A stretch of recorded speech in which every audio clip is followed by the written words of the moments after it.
Hello guys, welcome to this tutorial, head and body.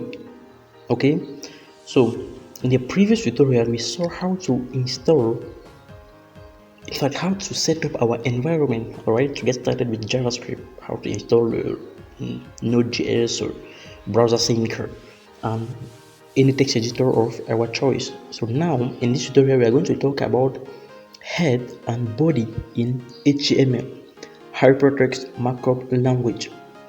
So just look at HTML as a document, as a Word document. Okay, so it's just look at it like that.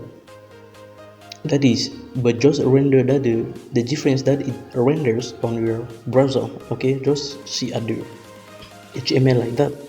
So now let's talk a bit about head and body in HTML. An HTML file is divided into two basic sections. Okay, the head and the body. Very important. Each demarcated by their respective tags. Okay, thus the essential structure of an HTML document looks something like this.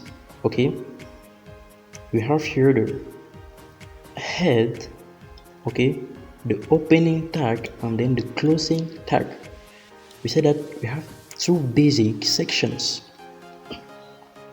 and here we have the body, opening tag and then the closing tag. Okay, we are going to talk a bit about tags as we move forward. All right, don't bother too much about that. So basically, let me just remove this so that we can see what I'm actually talking about. So basically we have something like this. Okay, so we have here the head. This one is the head, and we have something within these two tags, right? And then the body, as you can see there. So that's the basic structure of an HTML document. We have the head and the body. So the basic structure essentially looks something like this. All right, okay. So now let's talk a bit about the head element. So all data in the head section of an HTML document is considered metadata. Okay, the meaning data about data. All right, that's what we call data. Metadata. Okay, so that means data about data. That's metadata. All right. So the information in this section is not normally displayed directly. All right. So anything within these two tags, okay, is not displayed directly. It's very important. So the information in this section is not normally displayed directly. Instead, elements such as style affect the appearance of other elements in the document. Okay, as we are going to see. So please, it's very important. Some items in the head section may be used by programs such as search engines to learn more about the page for reference purposes. Alright. So the head element should always contain a title element which sets the title commonly displayed by the web browser in the title bar of the window. Right? So something like this. So we should have a title here. Okay, so title.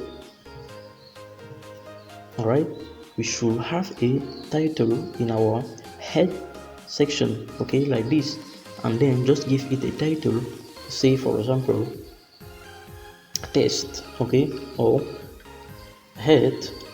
Okay, let's just say head, and then let's go ahead and see in our browser. As you can see there, so that's the title, where the title actually appears. All right, so I hope you got the point. So it's very important. The head element should always contain a title element which sets the title commonly displayed by the web browser in the title bar of the window. So as you can see that the example, there can only be one title in the header section, please. So there's not something like two titles, right? Only one in these head sections. It's very important, please. So there may be any number of the, let's just say, elements in the body, in the head, elements, right? So we can have the style, as we're going to see later. So we can have the style, right? We will be actually for creating style, because we have also, we are going to cover one course in this channel, okay, about the CSS, which normally works with the HTML. So we have also the style element that can work, okay, within this head um, element, right? So the use to embedded style rules in a document. In most cases, a consistent look across multiple web pages is desired. So style is specified in separate style sheet file, okay, link using the link element. So we have also the link element, all right. We can have, so I'm just presenting you the element that we can have in our head, okay, head the elements. So those are the different. So we use the link. Thus the link is used to in the head when the style apply to this page only, all right. So it's very important to understand what goes where, okay, and so on. So it's very important. You should not put this link maybe in the body or here anyway. So it's very important. So the link used to the page to various, okay, it's used to link, right, the page to various external files such as a style sheet or the location of the RSS feed for the page, right? So it's very important. The type of the link is set using the rel attributes. Okay, we are also going to talk about attributes as we move forward. Don't bother too much about what I'm saying. I'm just trying to explain you what goes where.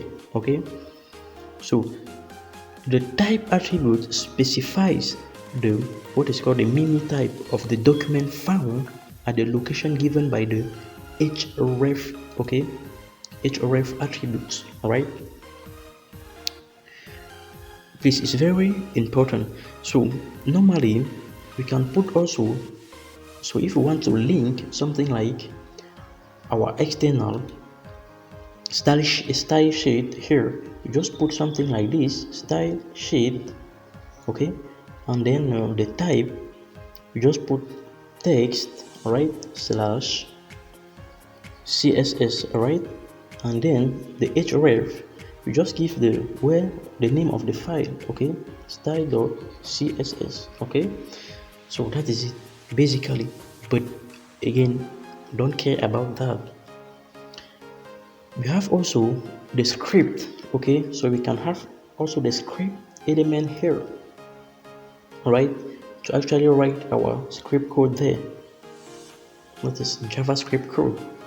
So those are the elements that go, okay, into the head, as you can see the head element. So the script used to link an external JavaScript file or to embed JavaScript in the page. So linking to an external file is the preferred technique, okay, in real web pages. Though many examples embedded the script is for simplicity, all right. We also have the meta element, all right, the meta element, something like this, all right. As you may notice, there are some tags that are not closed, okay, you just open and then that is all. We are going to also talk about that as we move forward, all right. Don't bother too much about that. So now, as you can see there, we have also the meta element where we can put something like car set UTF-8, right? So the meta are used, okay, to set additional metadata properties for the HTML document, such as related keywords, etc. All right, that's the use of the meta element. Okay, so we say that metadata is just data about data. That's all, right? So as we consider this example, so meta, cassette, UTF-8, this we are going to leave this as we move forward, because this meta tag is just there to take all the characters into considerations. Okay, Arabian, Chinese, and so on. So this UTF-8 is there to take all those characters as in consideration when rendering our page. So that's the use of this metadata, right? So, and again, we have many ones. So as we move forward, we are going to use extensively many of them, okay, of these elements that we are talking about. So we have also the object, okay, embeds a generic object. So this element is not commonly used in the head, but rather in the body section. All right. So now let's talk a bit. I hope you got the point from there. All right, which is very important. So I was just listing all the elements, at least some basic and what we are going to encounter many as you program in HTML, right? Those are the elements. Now let's talk a bit about the title element. So the title element contains your document title and identifies its content in the global context. So the title is typically displayed in the title bar, okay, at the top of the browser window, as you can see there. Okay, that's the title head. All right, so if you just change, then you are going to see that there. So it is also displayed on the bookmark list of the browser.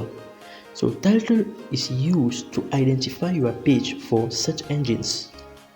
All right, so as you can see there, you can just put anything there. So if you are familiar with web browser, you may have seen this some title like that. I can just put my title, okay, just save, and then if you go ahead, you can see there we have my title. Okay, so that's my title. That is it. Now let's talk a bit about the body element.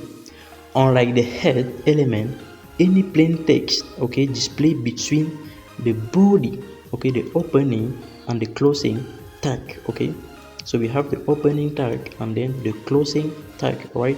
So we are saying that unlike the head element, any plain text, okay, between these two, please, okay, these two elements, okay, tags will be displayed on the web page by the browser. Please, it's very important to notice that. So you cannot write something here like this. Okay, let me just say no. Okay, no, we cannot do that here. Let's go ahead and see what it shows. As you can see there, we have instead on the body. So because we cannot do that in the head, okay, it will not work. Even if that's not a good practice, or it does not mean anything, right?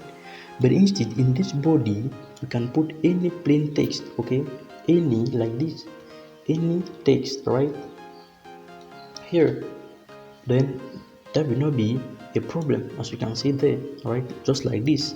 But again, we're going to talk about text formatting as we move forward with this course, right? So please, it's very important to understand that. So anything can go within these body elements, all right? And as we are going to move forward, so this body is actually what you see in the browser, okay? That is all this blank page is actually the body, okay? I hope you got the point. So that as we are going to write our code, it's going to show up here, right? So that's the body. So anything that is within this body element is going to show directly or indirectly in our browser, all right? So that is it about the body and the head element in JavaScript. I hope you got the point, and then we are going to talk a bit about that or some additional features, okay, as we move forward with this course. So please don't miss the upcoming tutorial and so on. Okay, so it's very important. Thank you guys for watching, and then please don't forget to subscribe to my channel, and then see you next. Bye.